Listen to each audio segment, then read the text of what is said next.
The series of exercises we're going to go over here are ones that help create separation between hips going in flexion extension patterns, which is a key component of running, but also plenty of other athletic movements like kicking.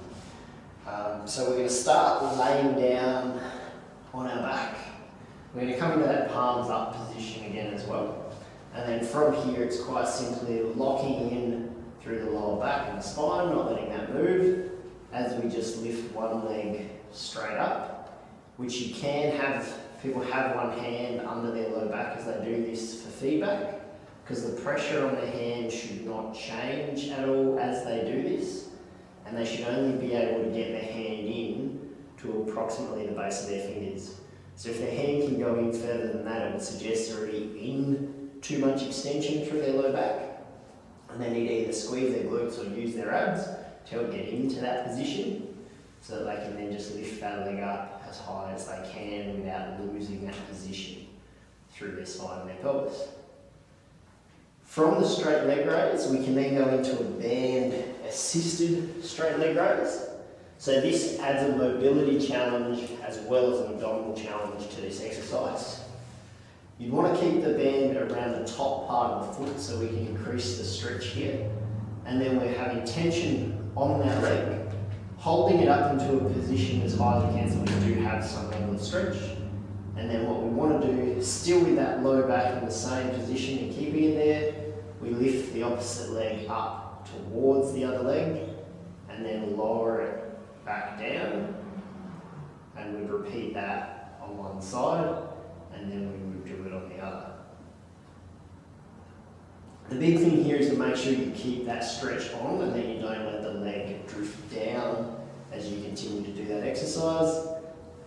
And then again, we can hold the other leg up, lift up, still making sure we keep that back on the ground. If they need to, you could hold that band or a towel or anything to hold that leg up and use the other hand to try to monitor that low back position. If they pull the leg up too high, they will likely flatten that low back position anyway. And so they'll just need to lower down to a point where they can maintain that spinal position. The next version of that exercise then is the exact same thing, but now without the band. So easier to monitor here. We hold one leg up, and then we lift the other leg up to that position. It is harder now to maintain the height of that leg, so you have to work more to keep it up there as you go through this exercise. And there's definitely a lot more challenge to keep that low back position from changing. So we can then change that to the other side. Keep doing the same there.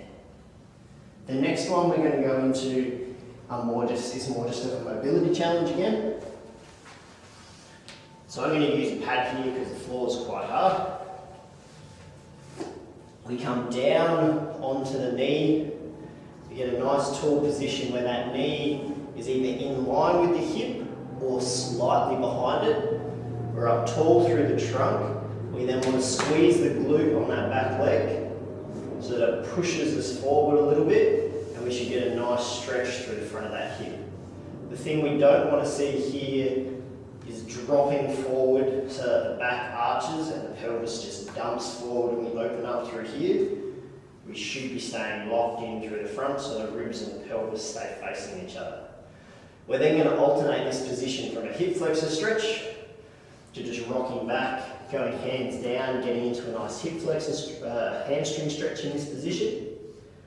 And then the goal here will be to just alternate with our breath cycles. So once you take a breath there, you come back up into that hip flexor stretch,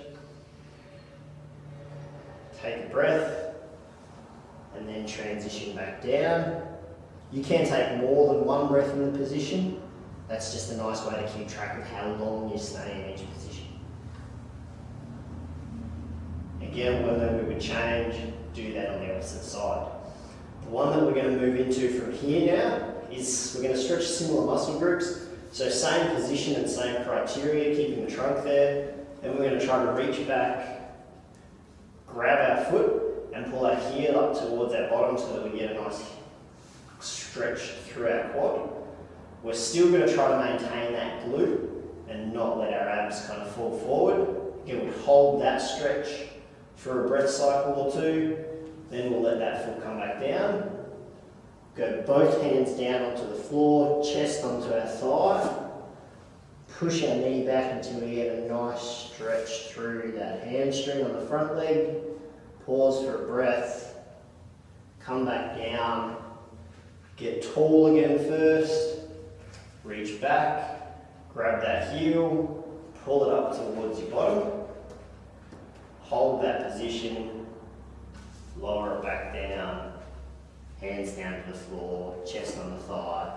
Straighten that front leg back out.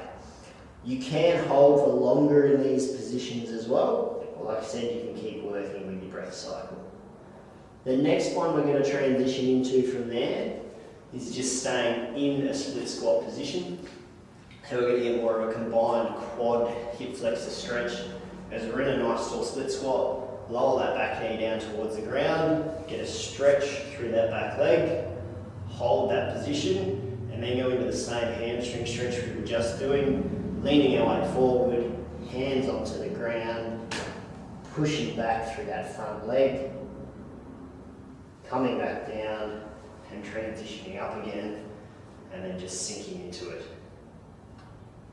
Holding for a breath or two, coming back down, getting that stretch on the front leg.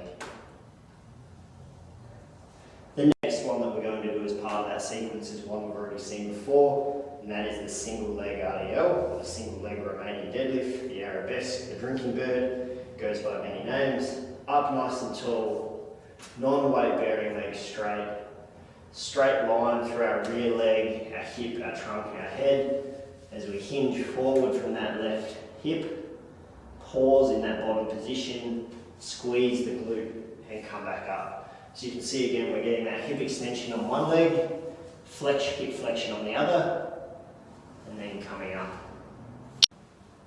The last exercise we're going to do as part of the hip separation series is a rear foot elevated split squat, also known as a Bulgarian split squat, where from here we place one leg up on a bench, a box, a chair, anything behind us.